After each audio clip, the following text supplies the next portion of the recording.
부동산 민심을 잡아야 이번 대선에서 이긴다는 말 많이 들어보셨죠?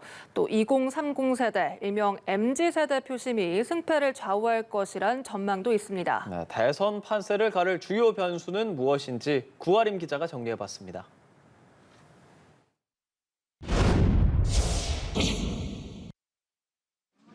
(2017년) 대선을 시작으로 지방선거와 총선에서 연달아 패배했던 국민의힘.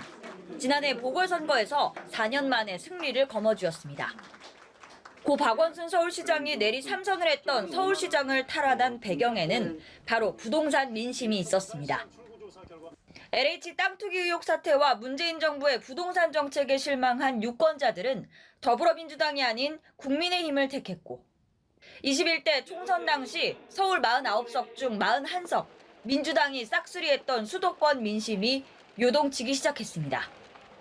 전체 인구의 절반 이상, 수도권 표심을 결정짓는 건 뭐니뭐니 해도 부동산 이슈.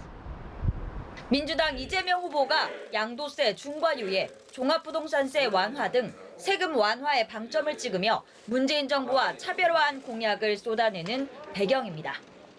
안타깝게도 보유세가 올라가면서도 거래세는 거의 줄지 않는 그런 상황이라 국민의 부담이 많이 늘게 됐고, 보유세 부담이 올라가고 있기 때문에 그에 맞춰서 취득세, 거래세 부담을 좀 줄이자라는 취지이고, 국민의힘 윤석열 후보는 문재인 정부의 부동산 정책 실패를 강조하며 규제 완화를 통한 대규모 공급으로 맞불을 놨습니다. 집값이 오른다? 공급을 늘려야죠. 건축하는 데 있어서의 이런 규제를 좀 더 풀어서 좀 집을 신규 이 건축 물량의 공급이 좀 되도록 하고, 또 다주택자의 경우에는 자기가 적절한 시점에 이걸 또 팔아서 자산 재조정을 할 수 있는 여건을 만들어 줘야지. 정의당 심상정 후보는 부동산 투기 근절을 목표로 주택 소유 상한제를 제시하는 등 새해 다른 후보들도 본격적으로 부동산 공약을 줄줄이 발표할 것으로 전망됩니다.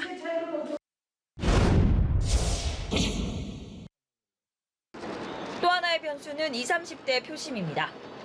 전통적으로 진보 성향이 강하지만 조국 전 법무부 장관 사태 이후 민주당에 대한 반감은 커졌고, 최연소 대표인 국민의힘 이준석 대표를 고리로 국민의힘에 대한 관심은 부쩍 커졌다는 분석입니다. 아직까지 누구를 뽑아야 할지 모르겠다는 응답자 비율이 높은 것도 2030 세대입니다. 한국갤럽이 지난해 12월 셋째 주 시행한 여론조사에 따르면 누구를 뽑을지 모르겠다고 답한 응답자 비율은 20대가 34%, 30대가 27%로 전 연령대에서 첫 번째, 두 번째로 높았습니다. 공정과 개인을 중시하는 2030 세대 지지율을 끌어올리기 위해 민주당 이재명 후보는 나를 위해 이재명으로 슬로건까지 바꿨고, 성렬이 형이라는 별칭을 내세운 국민의힘 윤석열 후보는 2030 여성 유권자의 표심을 얻기 위해 여성 인재 영입에도 적극 나섰습니다.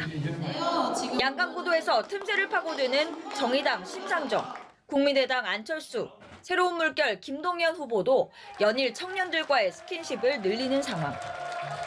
MZ세대의 선택은 어디로 향할지 이번 대선 관전 포인트 중 하나입니다.